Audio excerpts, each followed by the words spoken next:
Hello, everyone. My name is Robbie McHugh. And I am Lisa Geruzzi. Oh, couldn't say my name. I'm so excited. And we Welcome to are the co-hosts for the EMS Leadership Summit, number 6. This is our 6th annual EMS Leadership Summit, and we are thrilled to be with you today for our daily debrief. Happy to be with you, folks. If you are watching on a streaming platform, we'd love to hear you in the comments where you are watching from. We are simulcasting across the EMS1 by Lexipol Facebook group, the LinkedIn pages, High Performance EMS page, Fire Rescue TV on Facebook, and throughout Martin's over 400 fire and EMS stations that he has as clients. So really excited for all of our sponsors and supporters to be helping broadcast this message. And we're joined today with a live panel of today's speakers because today was our first day. We've premiered 6 sessions so far for day number 1. Last night, we had a great kickoff celebration. I think we had, I almost lost count of how many speakers out of our 40. I think we had over 15 speakers coming in and out, celebrating with us for this kickoff of the 6th event. And it just demonstrates how exciting the times are that, we have over 40 speakers who have come together to create amazing content to support EMS leaders worldwide on our platform. And what a gift that is to this industry, to us, just really to everyone. And such an opportunity to join for free, EMS Leadership Summit.com, and you can get a free ticket, and there's still time to watch today's presentations. You have until 8 a.m. tomorrow morning, and there's certainly a lot of content to come the rest of the week. Absolutely. We've got folks watching. Hello from Texas, from South Dakota, from Atlanta, and Duncan joining in from down under in Australia. So great to see folks Duncan. out there. And we'd love to take your Q&A as well. We've been collecting a lot of your responses. We've been getting emails for questions for our speakers. So we've got a list of those. But first, we just want to briefly cover our virtual exhibitor hall, thank our sponsors. If you head over to emsleadershipsummit.com/exhibit, you can interact with our sponsors and our partners. So shout out to our friends at Image Trend and Revenue EMS. Both organizations this week are actually hosting a live lunch and learn. So lunch is on us, thanks to them. And you can register for a lunch and learn. So the first 100 people to sign up and to attend, we're going to send a Grubhub gift certificate to those folks for attending. So Image Trend will be on Friday, and Revenue EMS talking about found money and the power of having somebody that knows what they're doing in finance looking over your books to really see and discover areas and money that's being kind of left on the table for insurance companies underpaying claims in the US. So really excited to have 2 really passionate speakers talking this week at our live lunch and learns. On such important topics too. I mean, and you get, free lunch for attending and getting great information. A couple of our other speakers, we love Ninth Brain. Thank you, Ninth Brain, returning again this year. Such an amazing product.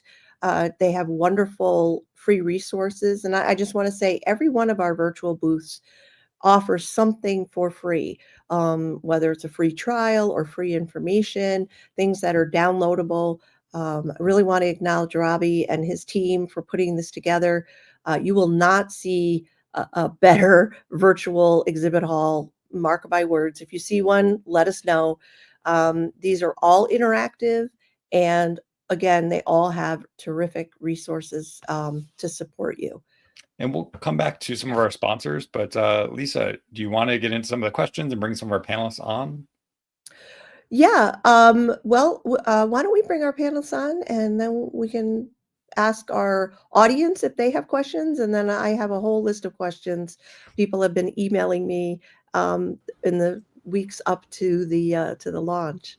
Well, welcome, Hello, Scott Moore. Scott, thanks for being with us live. It's always great to see you. Yeah, thank you. Happy to be back again. Really appreciate the invite. And I have to say, go ahead. I'm sorry. I was just going to say we have Nick Carson from representing Mind the Front Line, critical care flight paramedic, podcaster, and all around great presenter as well. Nick, thanks for being here. Thanks, Robbie. Thanks, Lisa. Hey, Scott. Nice to meet you. Hey there, nice to meet you. Just finished watching your session. It was great. Oh, thanks. Appreciate it. Yeah, so welcome both of you. Scott, I texted you today because I watched your presentation. You nailed it, man. You knocked it out of the park. I was taking notes. I have questions for you. I appreciate that. No, thank you. And it's funny. I know I just sent you all a message. It's I say this every year, right? I remember when you all pitched this idea back, 6 years ago. It was like, we're going to do this thing. And I was like, an online conference, I don't know if it's ever worked. Everybody I've been speaking with today, because as I've been working and answering, client questions and stuff, I've been like, hey, are you watching that conference? And they're like, oh, I hadn't heard of it. I'm like, how's that even like, what are you, out of your mind? You should assign this to every one of your people. So I appreciate you guys doing this, because I do think it's one of the big things that we hear, and we saw in some of the surveys that get done are, right, there's this lack of opportunity for professional development. And I know, one of the things that Nick actually mentioned in his was that, like, hey, I get this opportunity to take classes when, and so I'm taking this because I'm just naturally curious. And I know Victoria mentioned something about being curious and continuing that. So I think this is one of those things where I say, like, look, this is affordable, it's reasonable, it's a way to get education and really great, some really great points of view from folks out to your team. And so, I'm just really appreciative to be on that bus. So thank you guys for doing this. I think it's great. You're welcome. And thank you, Nick. You're timely, and your topic is so important. Just incredible. And we really appreciate you, in addition to providing that, but really representing Mind the Front Line, which is a favorite charity of ours. So thank you again for being here. So one of the questions that came in was about creating an environment where you have both volunteers and paid staff, and feeling like there's a hierarchy. And how do you create a culture where you truly have this equality, or this feeling of everybody's on the same bus, so to speak, right? Like, no pun intended, but and how do you, as a leader, create that? How do you deal with the conflict between volunteer and paid staff? Anybody? Well, I'll say this. One of the things interesting, after spending the last couple of years doing work with the AAA and this cost collection issue around the CMS's interest in collecting, or interest, I think that may be a strong term, their mandate by Congress to collect cost-related information from EMS providers around the country. And one of the things I used to say to folks are, hey, yeah, volunteer labor, there is a cost. It's just the volunteers bearing that cost, right? And whenever people say, like, hey, Scott, can I get some free legal advice? I'm like, yeah, man, I'll give you free legal advice. Just be careful about free legal advice. It may only be worth what you pay for it. So you can't, from my perspective, I think the important thing as a leader is to say, like, look, the volunteers are actually here because they're bearing the whatever dollar per hour you're getting, and that sort of approaching it from a team perspective and recognizing that, geez, everybody brings something to the table. One of the things that my old fire chief used to say to me was, listen, I'm just grateful if you show up, there's 10% of the calls that I don't need to worry about. And so, I think again, as a call firefighter, I used to be put under the hierarchy of the full-time firefighters, right? Who then, and again, I just say, like, geez, I don't know, when we're all crawling around on the floor inside the building, are you really thinking about whether it's a volunteer, a call guy, or a full-time guy next to you? Yeah. I don't think you are. So.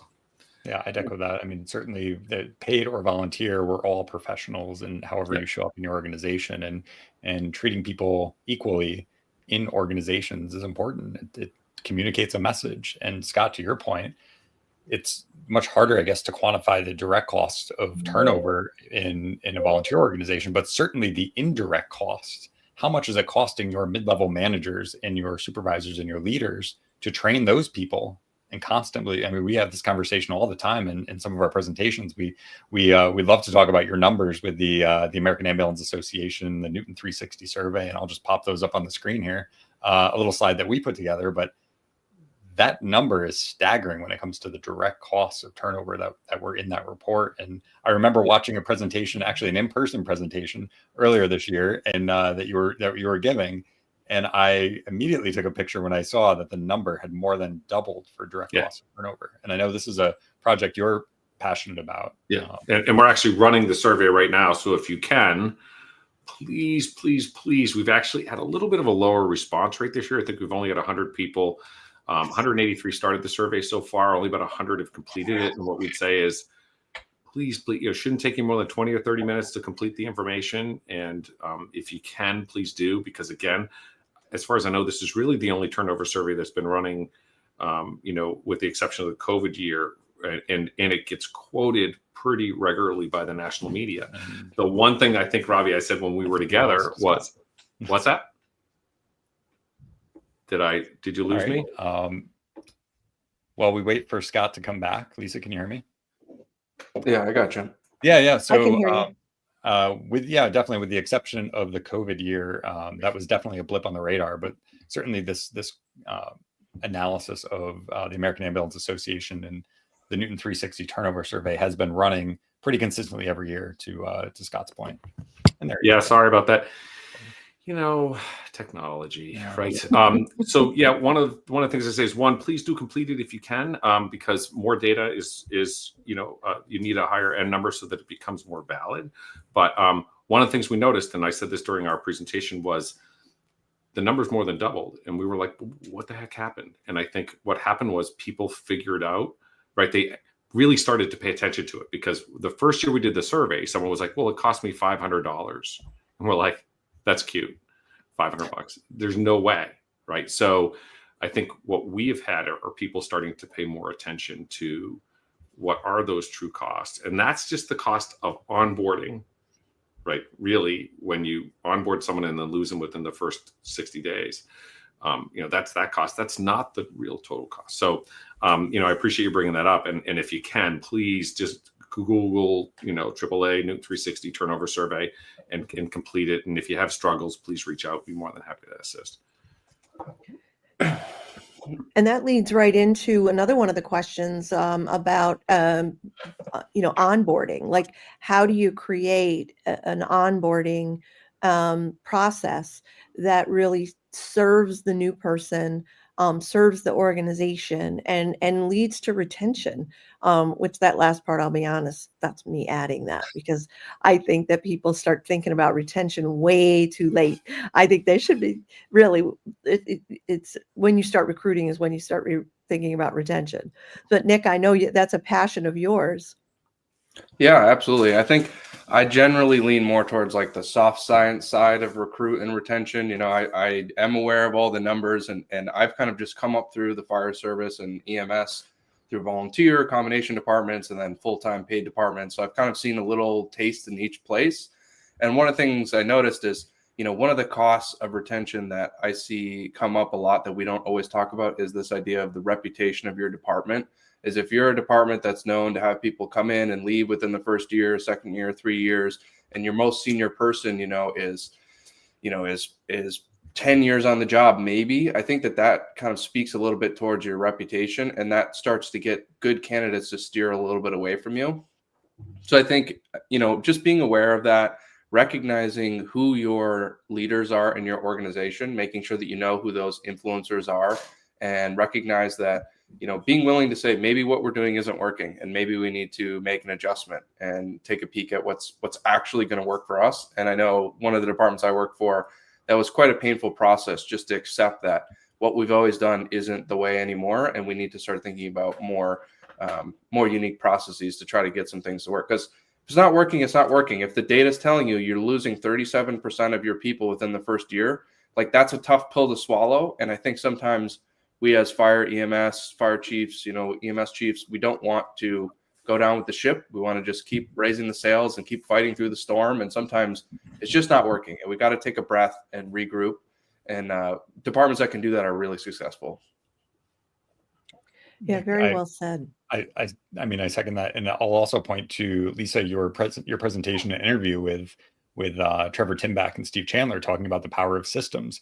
The system you have now and the results you have now with turnover are an exact correlation to the systems you have in place. So the good news is that you can go and redesign some of those systems, especially in onboarding. There are so many opportunities where people will either slip through the cracks, or we're setting the bar. And where are we setting that bar? Are we actually committed to raising the bar? Because let's face it, I think most people want to be part of something great. They don't want to just be part of something mediocre. So I think that's another great presentation to point to in this day one debrief of like, really, your results are a result of the system that you have in place. Yeah, Absolutely. I think one of the things that I've always kind of held near and dear is the idea that you're never alone in this. There's someone somewhere that is doing what you're doing and has done it successfully somewhere. And if you haven't gotten on LinkedIn, I highly recommend it. If you don't have friends in other departments doing the job you're doing, you need to make some friends. And if that means going to a conference and having some coffee and spending time with people, you have to figure it out. Especially being a younger guy and getting in, being in charge of an entire recruit academy and being put in these positions that I'd never been in before. There's this pressure to come up and reinvent the wheel yourself and do what you think is right.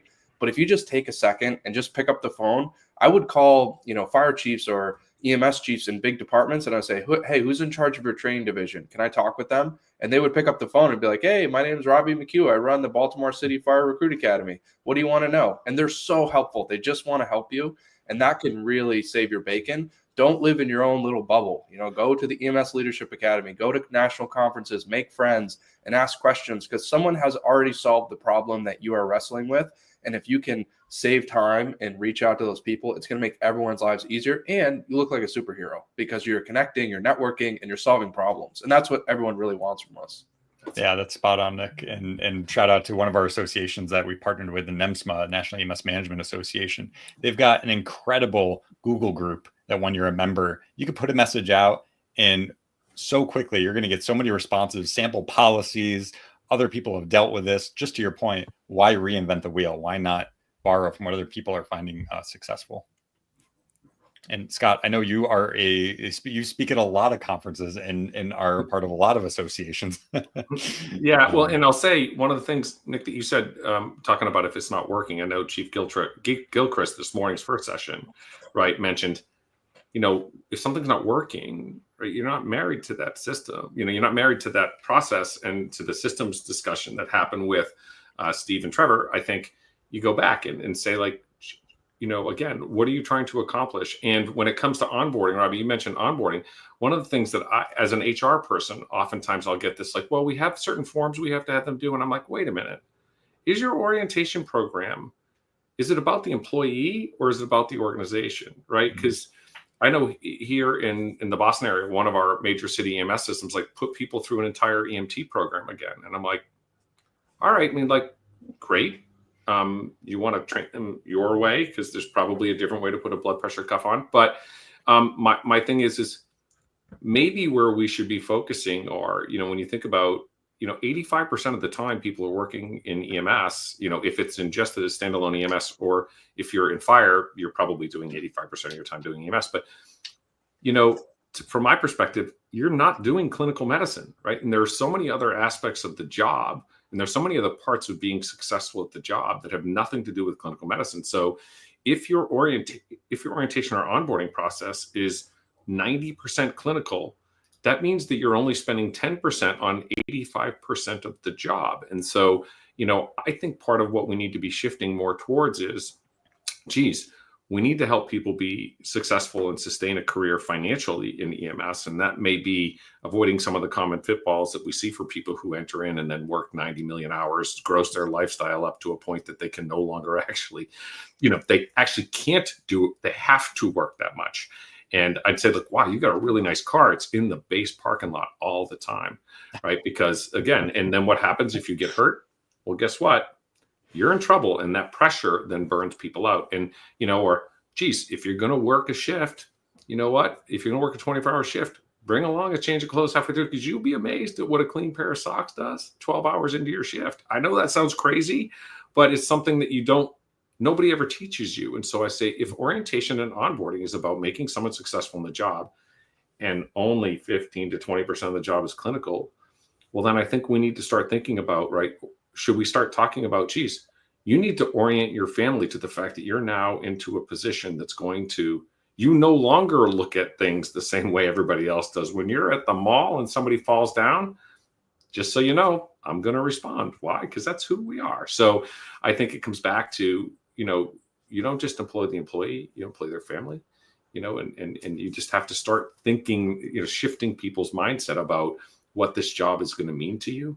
And I think that's one of the challenges we run into. We spend a lot of time saying, you got to fill out your W-4.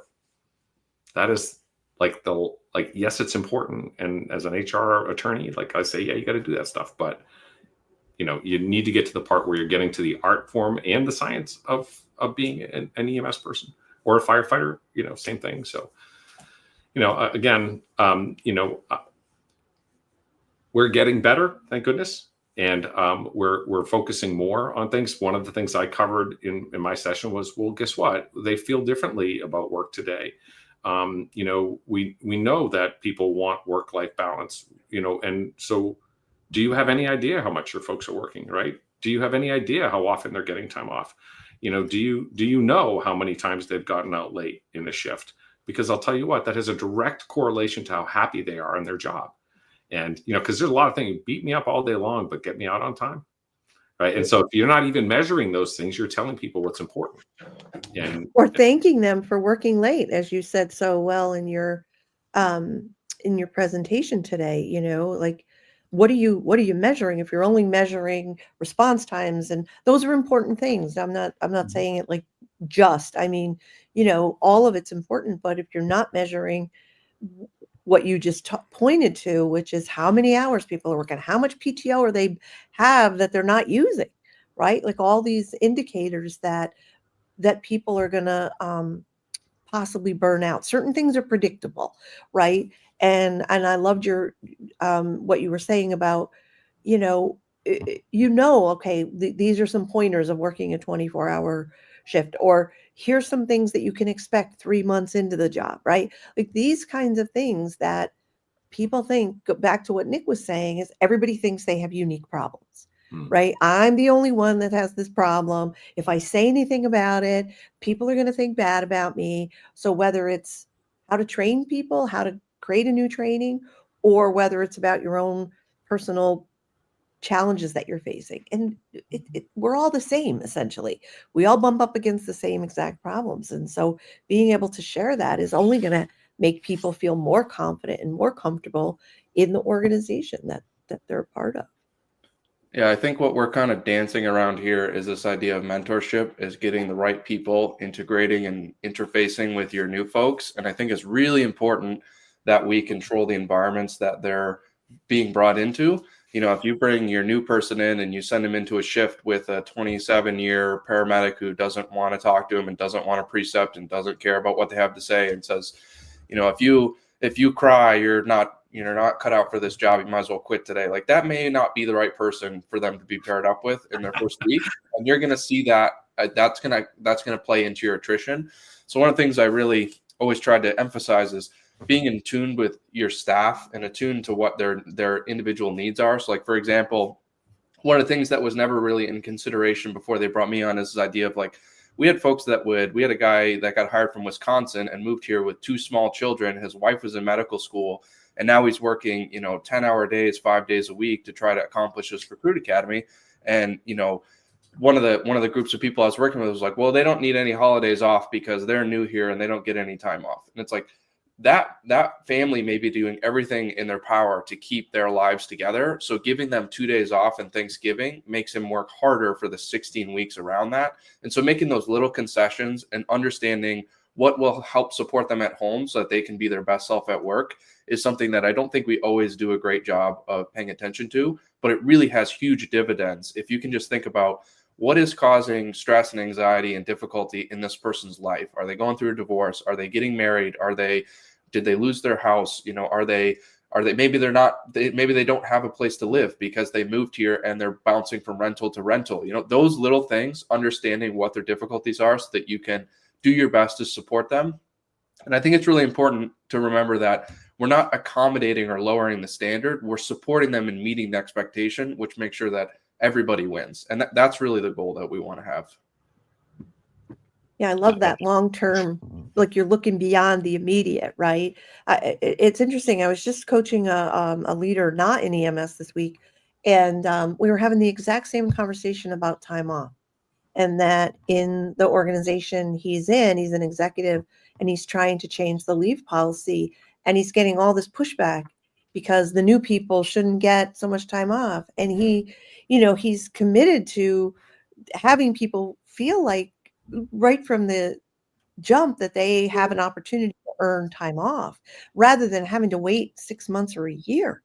Right? Like if you're going to burn out, it's going to be in the thinking in the first 6 months, oh my God, I'm not going to get an extra day off. Are you kidding me? Like that just seems so common sense. But at the same time, I think Duncan commented in the, just because it worked 20 years ago doesn't mean it works today. And, Scott, you said in your presentation today, like 61% of people valued time off. Yeah. That's a lot of people. Yeah. I had a boss who, I used to get like, I don't know, when I was in a senior management role, I got like 4 weeks of time off, and I never took any of that time. And every single time I did go to take the time, they would give me a hard time. And finally one day I was like, look, man, it's not a benefit if you give me crap every time I use it. And so, this comes back to, just because many of us grew up wanting to, just like wanting to devour as much hours and time and experience as you can get, there's these differences in how their relationship with work. And I think a lot of that did change following COVID. And, I know we're a lot of years past that now, but again, at the end of the day, I keep hearing from people like, look, I work so that I can live, not the other way around. And, and if what metrics you report on, right? Like, we know that organizations and leadership teams, and I call them vital signs, and I'll call them KPIs, because in healthcare, vital signs and KPI, they're exactly the same thing. It's just we can get beyond, there can be one vital sign that's good, but the other ones are awful. And so what you're measuring tells your people what you value, to what you mentioned earlier, Lisa. And I think, again, if all you're putting up on the board are how many runs you did with the response times were, maybe what IB success rates were and all that kind of stuff, I go, okay, so what you're telling me is what's important to this team is all of the external stuff, which, by the way, we know is important, right? It would be like a hotel saying, we have 12 empty, we're like 100% occupied. We have clean sheets in every bed. You're like, well, shouldn't you? Right? Like I would want to say, like, look, come work here, right? Hey, just so you know, 85% of our employees last week, 85% of our employees last week got out on time. And of the 15% that didn't get out on time, 90% of those got out within 20 minutes of their end time. Why? Because we know the relationship that you want to have with work. Hey, you know what? 98% of the people who requested time off found out within 24 hours that their time off request was approved. Again, don't bother. For years, I was a call firefighter. And finally, one day, my wife looked at me and said, like, man, if you're not going to get up when the tone goes off in the middle of the night and you're actually not going to get out of bed, can we just like take the pager out of our bedroom so that I can sleep a full night? And I was like, yeah, I mean, that's a big leap for me. She's like, you haven't gotten up. It's gone off. And by the way, she goes, you're lightning fast hitting that button off. She's like, but you haven't gotten out of bed in like 6 months. So I'd like to sleep a full night. And it never really occurred to me. Right. And so I go back to, we ask more than just the employee, right? When that employee misses a holiday and again, what I got was, that's the job you pick, man. Like, get used to it. We're way past that now. And, and so I come back to, and I think, and I watched, I got to all but one, and I'm going to watch the last one right after this. I think we're at a point where, there are several speakers who said, look, we don't have any different, by the way, turnover is roughly where it was prior to the pandemic. So let's stop. That's a narrative we tell ourselves to make ourselves feel good about what we're not doing.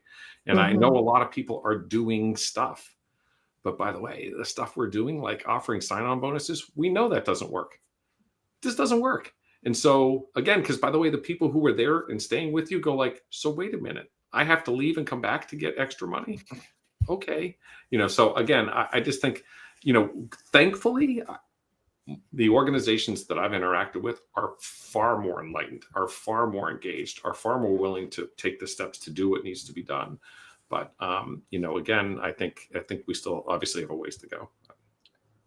I think one of the things that we've seen a lot recently at some places I've worked is this idea of plugging big systemic problems with people, with individuals. Hey, if this guy stays a little late, we can catch this run. Hey, if you pick up an extra shift here, the helicopter doesn't go out of service, blah, blah, blah. And I think I had a really good fire chief who was very data driven, and he did a really nice job of looking at standards of cover, looking at unit utilization, and making those decisions, advocating to our local leadership and our municipality about how our ambulances are being used. And I think that goes a long way with your staff. I'm definitely much more willing to work hard for a boss that's looking at these numbers and saying, hey, our ambulance utilization is 0.40. Like, we know that that's a problem. We are getting this on the next voter bill. We're going to get another ambulance. We're going to hire more staff. We are aware of this. This is a problem. And hearing them go to the mayor or the city councilor or the funding department and saying, this is not fair to my staff. This is not acceptable. Here's a bunch of metrics from across the country that show us that this is unacceptable.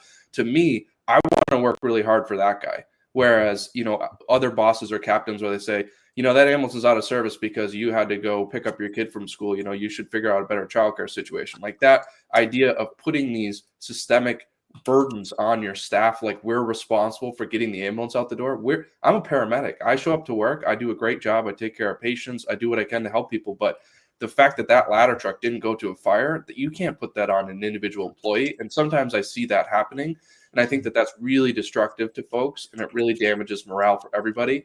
And it drives this huge wedge in between leadership and your line staff. Like, don't put that on them. It's not their job to solve the world's problems. It's their job to show up and do a great job within their job description. You're the boss, you're the leadership, you're the finance department. Let's all do our job and advocate for each other, because that's a really powerful approach when we do it as a team. Just one comment on that. Yeah, one comment on that is, I often say to leaders, like, just think about your day-to-day navigation in the world. Do you look like you're having fun? and people go, huh? And I go, well, like, I don't know. When I see people doing things that look like fun, I want to do them. But I'd say, like, oftentimes, Nick, to your point, is when you see a manager who's like, or a leader who says, look, I can see that you're struggling and I want to help you. The other issue that I say, coming back to, the idea on data, is sometimes your team ends up with a narrative that's actually not accurate. So you can come back and say, hey, I know you all think that this happens all the time, but just so you know, sometimes the people that you're also providing that data to about percentages of getting out on time and approval requests and all that is your own folks. Because I'm not saying we're negative. I'm just saying that, in a time or in a profession where much of what we see isn't very positive, I think it comes back to framing things in a manner that, sort of show what your organization is trying to do. I did a presentation for PWW's XI last year called Hope, Leadership's New Four-Letter Word. And sort of the idea behind it was, hey, listen, Sorry. I said, I remember bringing someone to the Stars of Life event, and I said, Victor, in our electronic data, you have touched the lives of over 10,000 people. And I said, and you've been here longer than that. And he was like, wait, what? I said, 10,000. Once a year, he texts me the new number. And he says, like, now it's 11. It's not it. Now it's been a bunch of years, but I didn't realize at the time sort of what that meant. But again, there is a way in which we can frame data to help people understand their impact. Because coming back to some of what I've been working a lot on lately, like the great book I just read, How to Know a Person. And there's a great Harvard Business Review article in this month that talks about people wanting to be seen and wanting to matter. And I think that's part of where we're struggling, is oftentimes patients aren't always thrilled with us. They're probably pulling their phones out. We go to the hospital. They're not always so thrilled with us. And so, I think it comes back to, right, how do you possibly frame things around and teach leaders how to see people and then to let them know that they matter. And, I just think that's where this comes back to a certain level of emotional intelligence driving. At least I know you guys talk about that all of the time. And that's where I think we should be focusing much of our leadership education. The other stuff will happen, so. Yeah. Absolutely. And I love that you're speaking on hope, I gave a presentation to NAMI HB's board and their membership, and talked about one of the most powerful tools as a leader is creating hope for other people, creating that vision for the future that becomes so magnetic, it starts to draw people in, or at least give them a feeling, a semblance of hope. And to Nick, your point, like that demonstrates as a leader that you're able to go to bat for your people, that you recognize that there's an issue. You're not willing to, you're not just sticking your head in the sand and ignoring the issues. Yeah, I think you're right. I think one of the things that I mentioned in my presentation, this idea of like CEO disease, which again, Scott is a Harvard Business Review coined term, this idea that the higher you get in the food chain of your organization, usually the less accurate of an opinion you have of the people below you. Kind of, there's this disconnect where, you know, the new firefighter might hate their job and be ready to quit filing job applications. And then they see you and they see the chief and they go, oh, it's great, best job in the world. Like there's a big disconnect. There's this big chasm between what they actually feel and what the CEO hears. And I think it's really important that you have folks in your organization that are willing to bridge that gap and give that direct feedback, or have a leader who's willing to accept that feedback at the level that they're at. So for example, I had a great fire chief who usually like once a quarter after the end of his workday, 4 or 5 o'clock, he'd come over to the firehouse and he'd sit up on the kitchen counter and he'd just be like, all right, what's up?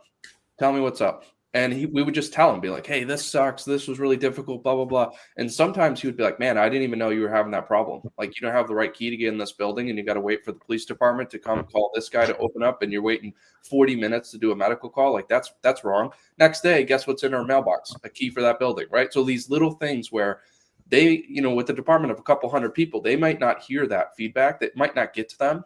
And it's really important to have that connection. And so whether it's your senior staff or your paramedics, you know, being a leader, I think you have to be open and trust that those senior folks are going to come to you and say, hey, you know, Robbie, I think you whiffed that one. I think that was wrong. Here's what I think you should do. And being willing to say, hey, Robbie, I trust you. You trust me. Thank you for that feedback. Like that's so huge. And a lot of places that aren't doing well at this, they're missing that key connection between the ground troops and the folks that are in the offices. You got to have somebody willing to say, Robbie, that wasn't the right call, man. Trust me, you're my friend, but that just wasn't the right thing. Here's what you should do. Let's go fix this together. Absolutely. Yeah. It can be certainly feel like a hard pill to swallow in the moment, but the fact that Lisa, I remember you saying this, you're always training people on how they should talk to you and how they should react to you. So it's like in the moment, how are you going to take that feedback as a leader? And are you going to take it to improve? Or are you going to take it as a sense of their commitment as opposed to they're just complaining? So certainly some really good points there. One thing I want to actually, so many things I want to say, but I'm going to say two things. One is, Nick, I love what you're pointing to about being willing to listen. Corey Key is going to be one of our speakers, I believe, on Saturday. And one of the things he shares, I don't know if he shares it in his presentation this year, but he talks a lot about how when he first got promoted to battalion chief, he would go to all of his different squads and spend time there. And at first everybody was like, oh God, what's wrong? Why is the chief here? You know, but he would do it over and over and over until they were so familiar with him being there that they would come and talk to him. And he would find out things like there's a problem with a key or whatever.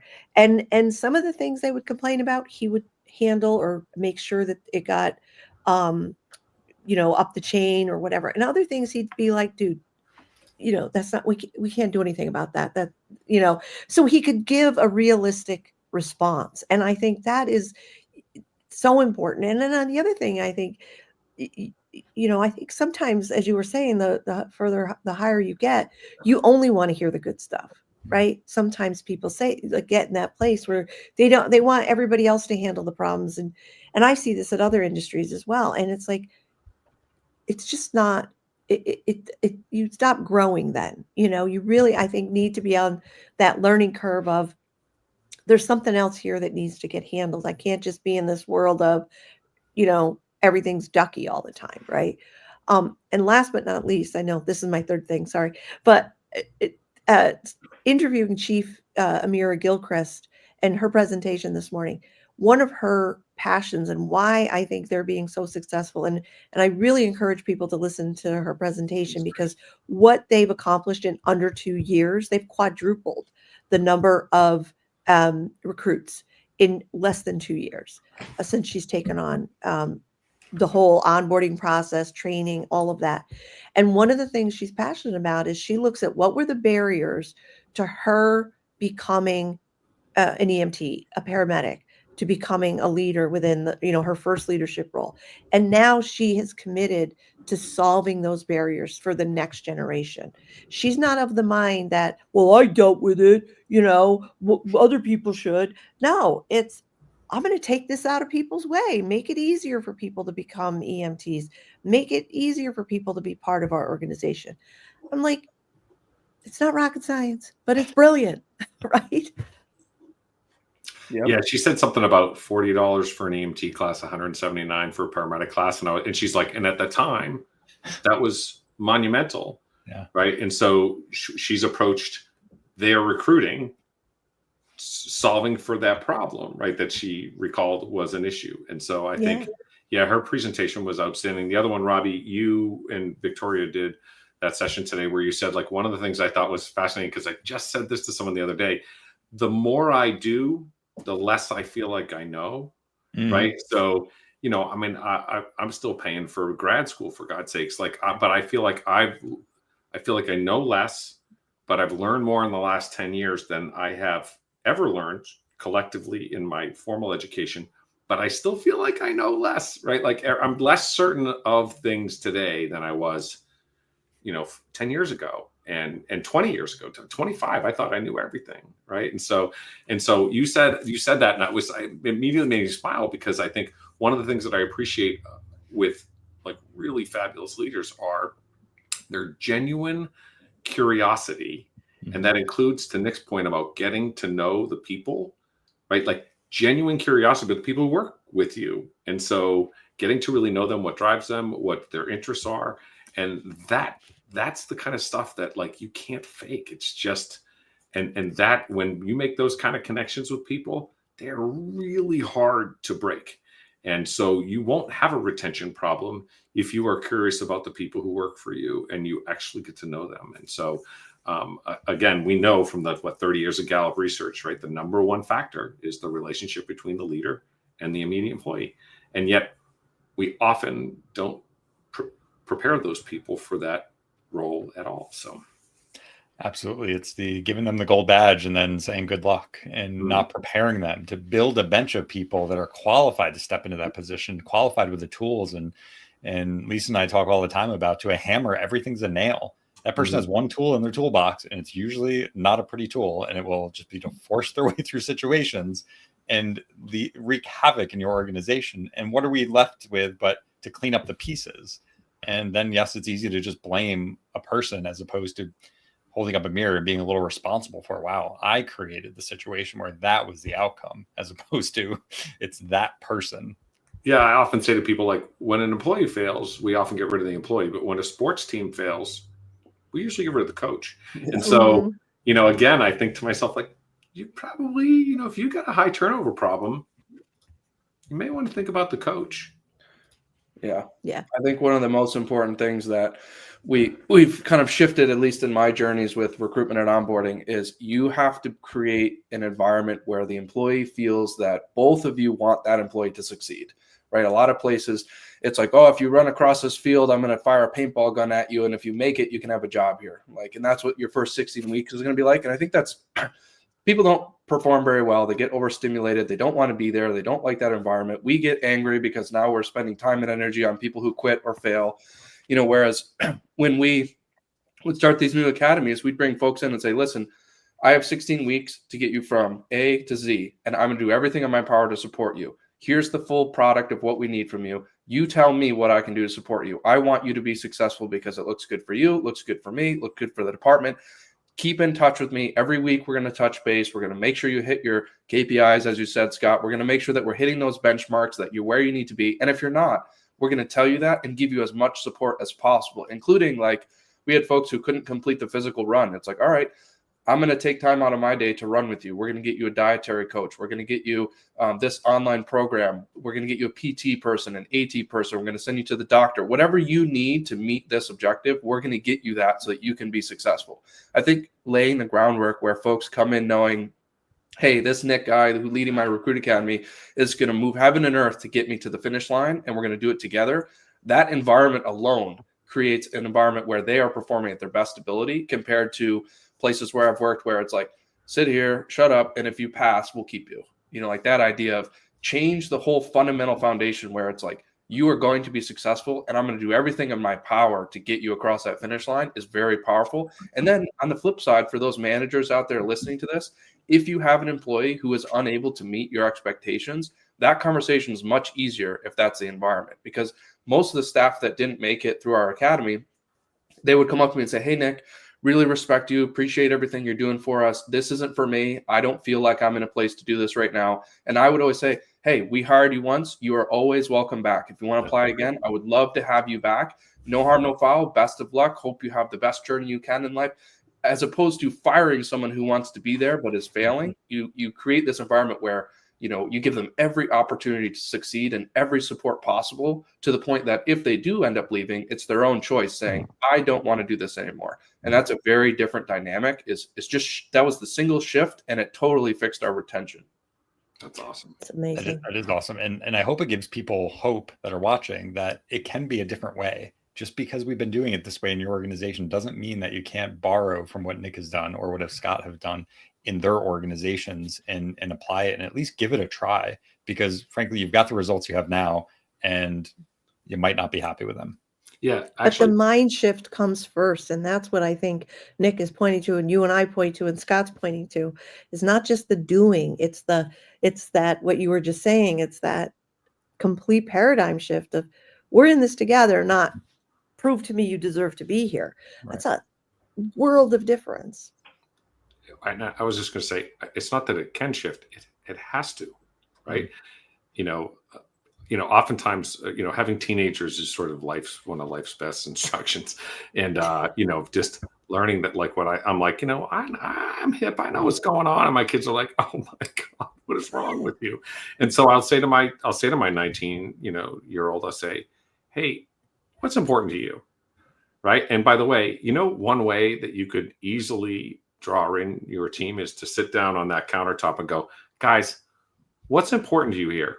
What do you want from us? Like, what's the thing that would dramatically change your environment, or the thing that would make this place so infectious that you'd never leave?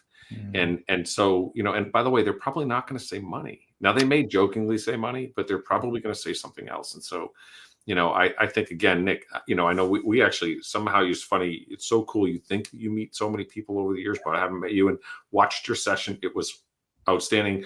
But you said more in the last 20 minutes that made me go like, I've got to find out where I can watch more of his stuff. And again, like, I met Duncan through you guys, right? Got to meet Duncan in person. So to Nick's earlier point about get out there, right? And by the way, really want an Australian accent, but what I would say is, like, got to meet him in person, and he's a remarkable guy. And so I think, again, that's one of the other things that oftentimes it's really challenging to be able to invest the money in your folks to send them places. But honestly, here's something that is so affordable, right? And again, made a connection.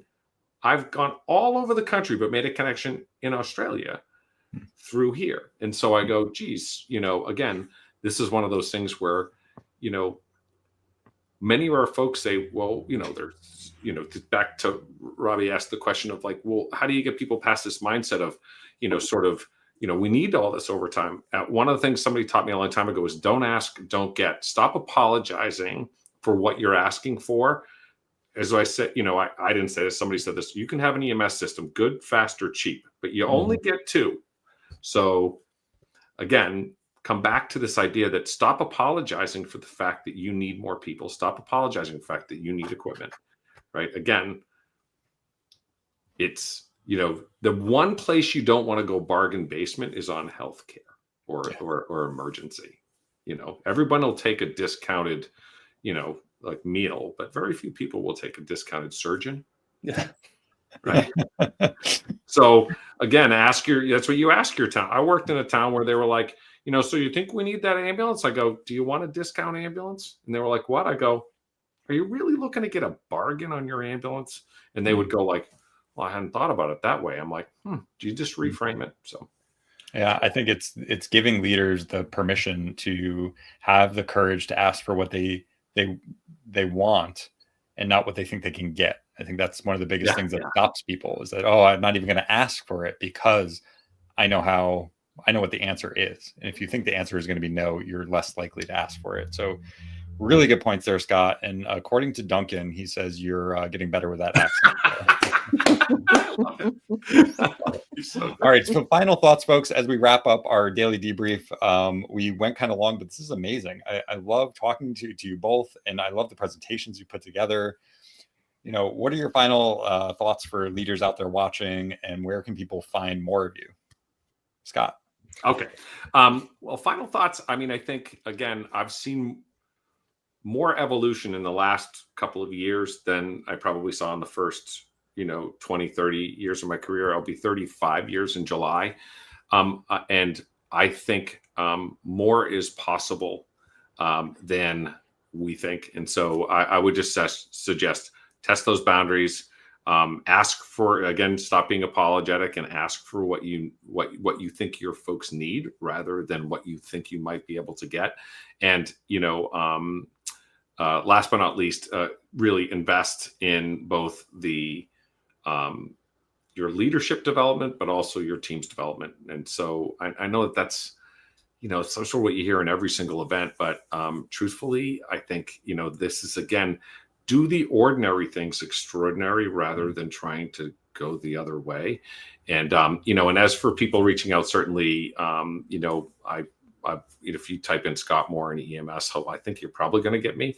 But talk a little bit about quickly your new law firm. Yeah, the new law firm. So I've been I've had my own firm as a consulting firm for about 19 years, and this year in January I merged my law firm with longtime EMS attorney Brian Werfel, who's a Medicare consultant for the AAA Medicare expert, and also another longtime EMS attorney, Chris Kelly. The three of us merged our firms really in an effort to offer our existing clients more resources, and frankly, because they're two of the smartest lawyers I know, and I needed a safety net under my little high wire act. So, we were able to merge and, really have been enjoying, the collaboration and just, frankly, the ability to hit all aspects of EMS and public safety organizations, from either Medicare, HIPAA, employee related stuff, operations, rev cycle. And it's been pretty remarkable. So yeah, thank you for that. Yeah. Congratulations, Scott. Thanks for being here with us. I did look before we started, and I think you've recorded 7 sessions. So while you may not have been at the very first one, you've definitely made up for it. And I want to thank you for all of your energy that you do bring to the Leadership Summit. So thank you for being here. Thanks for joining the daily debrief too. Thanks so much. And Nick, great to see you, Scott. Where can folks find more of you? Yeah, absolutely. Well, first of all, Scott, nice to meet you. I'll keep an eye out. I'm on the circuit, so I'm on the normal conferences. I'll see if I can check your name in the flyer and track you down. We can have a coffee or something. That's awesome. Yeah, I'm on LinkedIn. That's an easy way to get a hold of me. You can look at my contact information at the end of all of my slides whenever I present anywhere. I'm at different conferences around the country. Also, Mind the Frontline, just to plug them. Yeah. Happy to come in and do training anytime for any department, anywhere, virtually or in person. Just get a hold of me. You can go to mindthefrontline.org and you can access my profile right there. My email's listed on that website. I'm happy to coordinate whatever it is that you like, and we can tailor talks to whatever it is you're looking for. In summary, I think the most valuable things that I've really extrapolated from my 15 years or so in the field has really been just take in the environment around you and be willing to listen and feel out what the culture is and where you want it to be. One of the things I always mention is, I know sometimes when you're a fire chief or an EMS chief, it can feel like you're going to turn to dust if you take off your badge shirt and your collar pins, but you really won't. Don't be afraid to buy a hoodie from the department fundraiser, or go to the Calcutta, or sit on the edge of the counter and talk with your staff. For me, as a young guy coming up in these different departments, that had a really, really big impact on me. I remember the fire chiefs that did that more so than any other leaders I had. I just gave one of my bosses feedback the other day. He's like, "Hey, how's things going? What do you think I can be doing differently?" And I just said, "Hey, you don't spend enough time with the people. You don't come out of your office. The only time you come out of your office is when you need us to run an errand, or you need us to pick up a call, or you need us to go service something. Like, You need to spend, you're never too busy for your people. I don't care if your team's calendar is full all day. If you don't have 30 minutes to sit down and drink coffee and just hear about our day or hear about what's going on with us and ask questions, why am I going to work the next 11 and a half hours doing things for you, if you can't make 30 minutes for me? So those little tiny things make a huge difference. So pay attention to what your culture is, listen, be willing to hear dissenting opinions, and don't take it personally. And I think the last thing is, just as a leader, sometimes they just need you to listen, and sometimes they need you to act, and don't mix the two up, because sometimes people get really focused on, hearing, oh, this guy has a problem, he got held over. Well, that's the job, well, we pay you well. Well, sometimes just saying, hey, that sucks, man. Like, I'm really sorry. Like, is your wife okay? Like, what can I do? Can I send her a fruit basket? You want some like baked goods? I'll go pick them up for you. Like, little things like that, as jokey as it is, make a huge impact. So don't mix up those two scenarios. Sometimes they want you to listen. Sometimes they want you to act, and don't confuse them, because I think that's sometimes where you can rub a little bit of salt in the wound if you misinterpret what it is that your staff's looking for. And the more comfortable you are with your staff, the better you're going to be able to pick up on those cues and know which one you're sitting in front of. So you got to spend the time. You got to wear the sweatshirt. You got to stop by the stations. You got to know what your people are thinking and feeling, so that you can lead them in the right way, or have someone that will tell you that.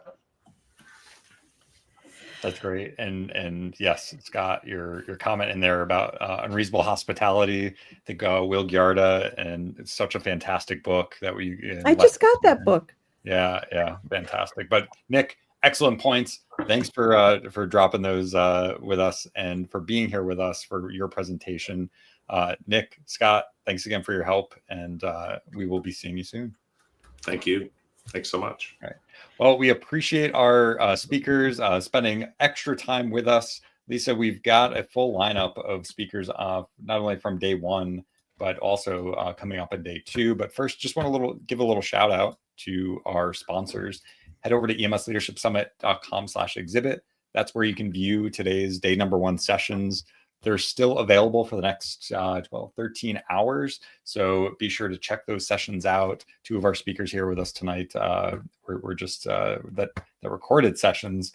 And if you've purchased an all access pass, you get lifetime access to all this year's speaker sessions, and you'll be able to access that through our portal in order to get a certificate if you're looking for NEMSMA approved CME credits or continuing education credits, and extra bonuses that we've included in the all access pass portal. We also have our playbook, which we're going to switch over to here. And this is the full rundown of the schedule for the week and what sessions are going to be available.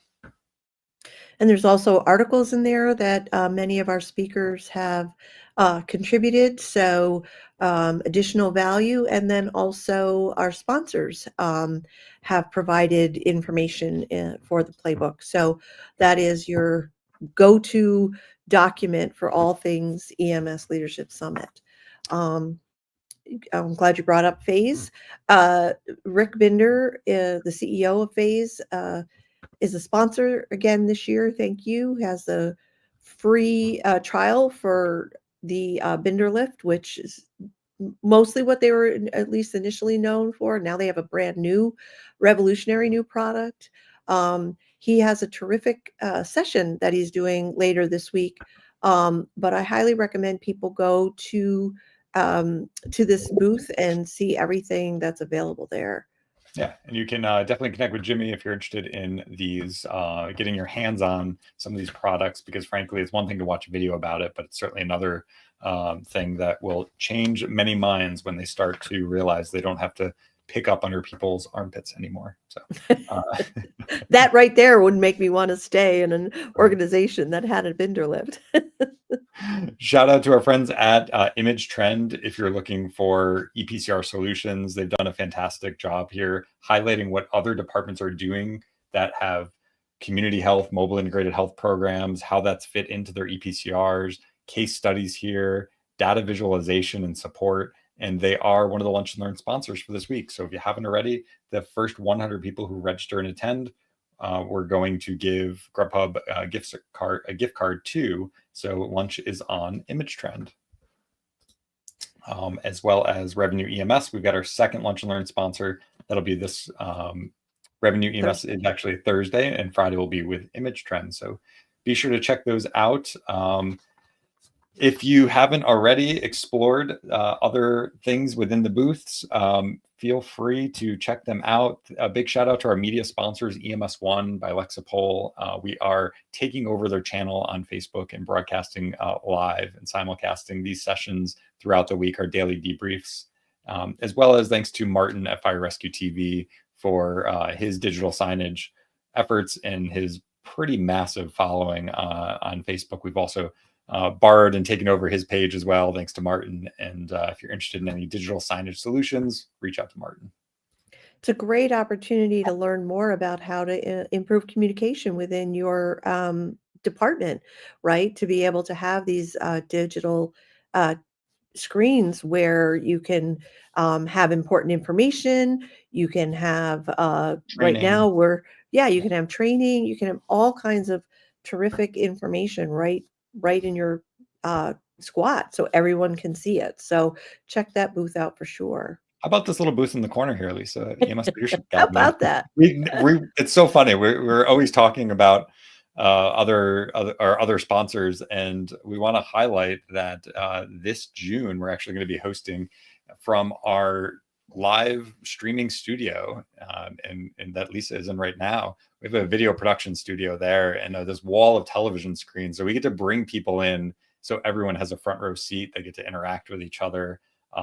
It's such a great experience to be with people from around the world, and people realizing that their issues they're not alone with, that other people are having very similar issues in organizations around the world, and they don't feel so alone. They feel more connected than they ever have, and they start to reinvent themselves as a leader as we take them through our leadership curriculum. So if you have people you would be able to send to that, it's a 2-day curriculum we put together with a third bonus day. That third bonus day is all about strategies in recruitment, but you have to do the first 2 first. You have to really look at reinventing yourself as a leader, holding up that mirror, becoming more self-aware, and that is what our work is all about.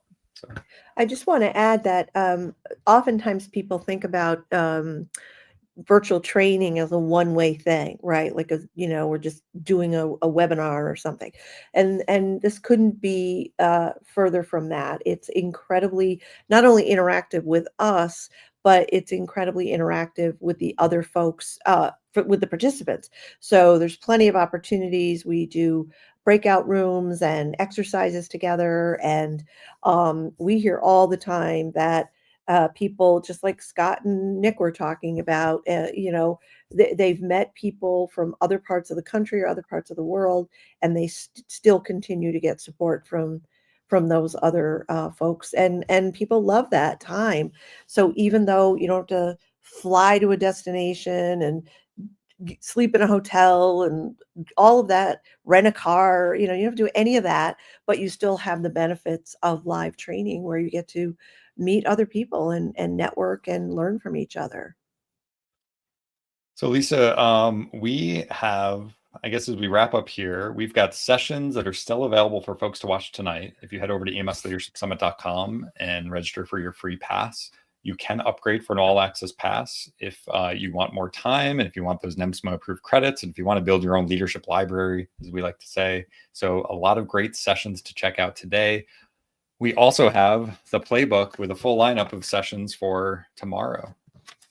So yeah, maybe we could highlight a couple of those sessions and or all of them. They're all fantastic. I can't wait to watch them all. I've watched a number of, many of them I've done interviews, but a lot of them I haven't seen yet. So I'm really excited to see them, especially Asbel's. Hopefully he's going to be able to join us tomorrow. He's tentatively scheduled to be with us. Such a fantastic speaker and leader. He really and I had is. a chance to see him in person earlier this year at a conference, and he really has such an eloquent way of talking about leadership. And he put this presentation specifically to talk about music and the soundtrack of leadership. So he always tells a great story. So certainly recommend that presentation coming up. Day 2 sessions are available tomorrow at 8 a.m. Eastern. And Dr. David Daniels, who was with us last night and who has been with us for every single summit that we've done. He was an early adopter. He calls himself an OG, which I love. And little known fact, we had a 2-day safety summit that we did early in 2020, believe it or not. And David was a part of that as well. So he has a unique distinction of being in 7 of our summits. And this is such an important topic of it's hard to help when the helping hurts. He also has an article by the same name in the playbook. So definitely check that out. I also want to mention Carmen Theobald. She was on last night. She her story is just so amazing. She was actually a survivor of a mass shooting, and she talks about how her journey from that to wanting to help others, and how her recovery started with horses, and what she learned from that. And she doesn't always use horses in her training, but it was really powerful. I definitely learned a lot from her in that time that I spent interviewing her. And she speaks to helping other first responders deal with the psychological traumas that they're experiencing. Dr. Megan McLaren dropped a crazy, ridiculous statistic this week that the average civilian sees 3 traumatic incidents in their lifetime, and that the first responders are seeing on average 100 per year. So certainly a lot of opportunities for PTSD and traumas.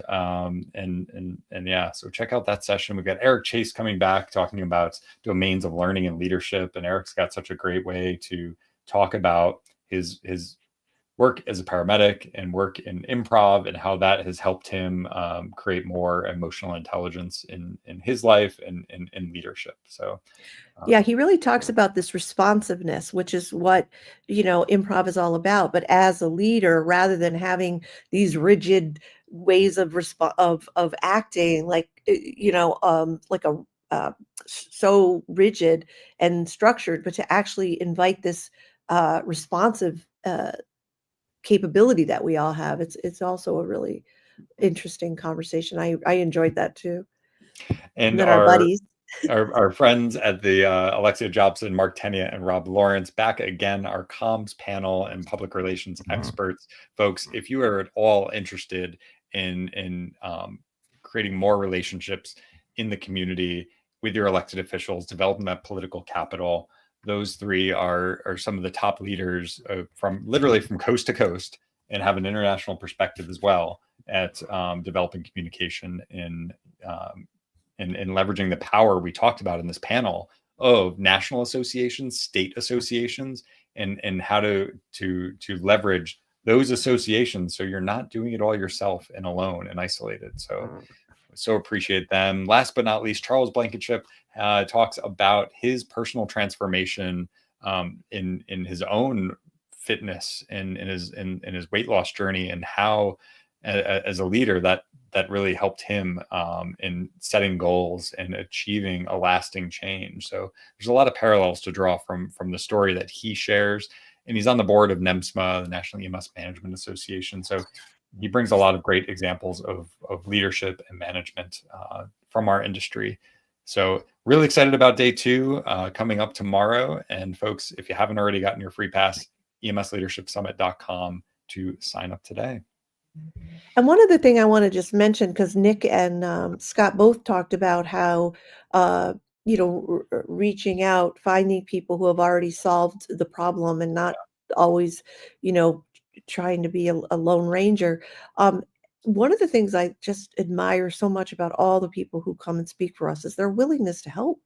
They all put their contact information right there on their slides, or they share it with us so that they're just willing to answer questions. So watch the presentations. If you have questions, come to the daily debrief for sure, but certainly reach out to the presenters and Robbie and I as well. I mean, we're here to help.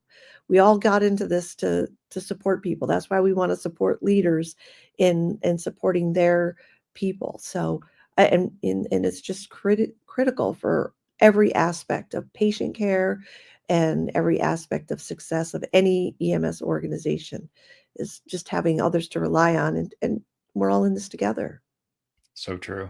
Well, Lisa, thanks for joining us tonight, joining me and being here and the great work you're doing on this. And folks, we will see you tomorrow. Tomorrow's daily debrief at 6 p.m. with another panel of speakers. Don't forget to check out our exhibitor hall. Don't forget to go register for the lunch and learns. Those are amazing opportunities, not just for the free lunch, but for what they have to offer. And please support our sponsors. Go and check them out. I mean, because of them, we can do this for free. So we really would appreciate you at least going and visiting the sponsors. All right. Everybody have a good night, and we'll see you Thank you, tomorrow. Robbie.